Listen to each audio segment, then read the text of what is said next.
Hi guys, ഗലിബ്രോ എന്ന് channel എല്ലാവർക്കും സ്വന്തം Big Boss Malayalam season 7 6th week എവിക്ഷനിലേക്കുള്ള വോട്ടിംഗ് ആണ് ഇപ്പോൾ ഹോട്ട്സ്റ്റാർ നടന്നുകൊണ്ടിരിക്കുന്നത്. നമ്മളിന്ന് ബുധനാഴ്ച രാവിലെ 7 മണി വരെയുള്ള ഒരു അൺഒഫീഷ്യൽ വോട്ടിംഗ് സ്റ്റാറ്റസ് ആണ് നോക്കാൻ പോകുന്നത്. നമ്മുടെ മുമ്പിൽ 13 മത്സരാർത്ഥികളാണുള്ളത്. 13 പേരിൽ നിങ്ങളുടെ ഇഷ്ട മത്സരാർത്ഥികൾക്ക് വേണ്ടി നിങ്ങൾ ഹോട്ട്സ്റ്റാർ കയറത്തിന് വോട്ട് ചെയ്യുക. അതോടൊപ്പം നിങ്ങളുടെ ഇഷ്ട മത്സരാർത്ഥി ആരാണെന്നും ആർക്കാണ് വോട്ട് ചെയ്യുന്നതും കൂടെ വീഡിയോ ഡീറ്റെയിൽ കമൻറ്റായിട്ട് രേഖപ്പെടുത്തുക. അതോടൊപ്പം വരും മണിക്കൂർ കൃത്യമായ വോട്ടിംഗ് വരാറിയും നമ്മുടെ ചാനൽ സന്ദർശിക്കുക. ചാനൽ സബ്സ്ക്രൈബ് ചെയ്തില്ലെങ്കിൽ ദയവായി ചാനൽ സബ്സ്ക്രൈബ് ചെയ്താണ്. വീഡിയോ ഇഷ്ടപ്പെട്ടെങ്കിൽ ലൈക്ക് ചെയ്യുക. ഇന്ന് രാവിലെ 7 മണി വോട്ടിംഗ് റിസൾട്ടിൽ 1ാം പൊസിഷൻ അനുമോൾ തന്നെയാണ് തുടരുന്നത്. അനുമോൾ യാതൊരു മാറ്റമില്ലാണ്ട് തുടരുകയാണ്. 10,122 എന്ന കൂറ്റൻ വോട്ട് നേടി മറ്റുള്ള മത്സരാർത്ഥികൾ ബഹുദൂരം മുന്നിലായി ഇപ്പോൾ 1ാം പൊസിഷനാണുള്ളത്. 2ാം പൊസിഷനിൽ അനീഷ് തന്നെയാണ് തുടരുന്നത്. അനീഷിൻ്റെ പൊസിഷനും യാതൊരു മാറ്റമില്ലാണ്ട് തുടർന്നുകൊണ്ടിരിക്കുകയാണ്. അനുമോളുമായിട്ട് ഇഞ്ചോടിഞ്ച് പോരാട്ടം നടത്തിയെങ്കിൽ കൂടെ അനുമോളിനെ ഓവർടേക്ക് ചെയ്യാൻ ഇതുവരേക്കും സാധിച്ചില്ല. ഇപ്പോൾ 8,990 വോട്ട് നേടി 2ാം പൊസിഷനാണുള്ളത്. 3ാം പൊസിഷനിൽ ആദില തന്നെ തുടരുകയാണ്. ആദിലയുടെ പൊസിഷനും യാതൊരു മാറ്റമില്ലാണ്ട് തുടരുകയാണ്.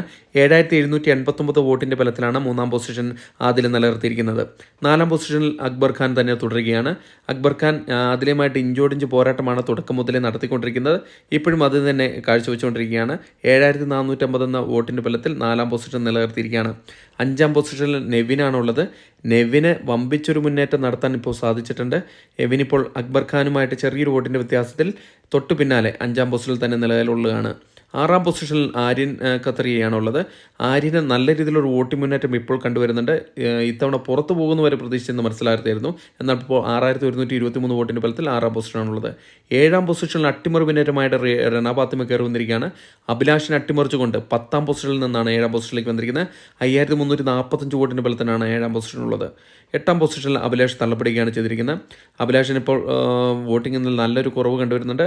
ഇപ്പോൾ ഇഞ്ചോടിഞ്ച് പോരാട്ടമാണ് റെന ഫാത്തിമയായിട്ട് നടത്തിക്കൊണ്ടിരിക്കുന്നത്. വളരെ ചെറിയൊരു വോട്ടിൻ്റെ വ്യത്യാസത്തിൽ പിന്നിലേക്ക് വരികയാണ് ചെയ്തിരിക്കുന്നത്. 5,300 വോട്ട് നേടിയാണ് 8ാം പൊസിഷനുള്ളത്. 9ാം പൊസിഷനിലേക്ക് ബിന്നി സെബാസ്റ്റ്യൻ തന്നെ തുടരുകയാണ്. വോട്ടിംഗ് നല്ല രീതിയിലൊരു കുറവ് കണ്ടുവരുന്ന മത്സരാർത്ഥിയാണ് ബിന്നി സെബാസ്റ്റ്യൻ. ഇപ്പോൾ 5,260 വോട്ട് നേടി 9ാം പൊസിഷനാണുള്ളത്. 10ാം പൊസിഷനിലേക്ക് അട്ടിമറി മുന്നേറ്റവുമായിട്ട് മസ്താനി കയറി വന്നിരിക്കുകയാണ്. മസ്താനി നേരത്തെ 12ാം പൊസിഷനിലുണ്ടായിരുന്നു. എന്നാൽ ഇപ്പോൾ 10ാം പൊസിഷനിലേക്ക് കയറി വന്നിരിക്കുകയാണ്. 5,001 വോട്ട് നേടിയാണ് 10ാം പൊസിഷനിലേക്ക് കയറി വന്നിരിക്കുന്നത്. 11ാം പൊസിഷനിലേക്ക് നമ്മുടെ വേദലക്ഷ്മി തള്ളപ്പെടുകയാണ് ചെയ്തിരിക്കുന്നത്. നല്ലൊരു വോട്ടിംഗ് മുന്നേറ്റം കഴിഞ്ഞ ദിവസം ഉണ്ടായിരുന്നു. എന്നാൽ ഇപ്പോൾ നല്ല രീതിയിലുള്ള വോട്ടിംഗ് കുറവ് കണ്ടുവരികയാണ്. 4,890 വോട്ടിലാണ് 11ാം പൊസിഷൻ ഡേഞ്ചർ സോണിലേക്ക് വന്ന് ബിഗ് ബോസ് ഹൗസിലത്തെ പ്രകടനമാണ് ഇതിന് കാരണം. 12ാം പൊസിഷനിൽ പ്രവീണാണുള്ളത്. 4,700 വോട്ടിൻ്റെ ബലത്തിലാണ് പ്രവീൺ 12ാം പൊസിഷനിലേക്ക് കയറി വന്നിരിക്കുന്നത്. 13ാം പൊസിഷനിൽ സാബുമാനാണുള്ളത്. സാബുമാൻ ഇത്തവണ പുറത്തു പോകാൻ ചാൻസ് കൽപ്പിക്കുന്ന മത്സരാർത്ഥി കൂടിയാണ്. നല്ലൊരു വോട്ടിംഗ് ഇടിവ് കണ്ടുവരുന്നുണ്ട്. 3,990 വോട്ട് നേടി 13ാം പൊസിഷനാണുള്ളത്. Thank you.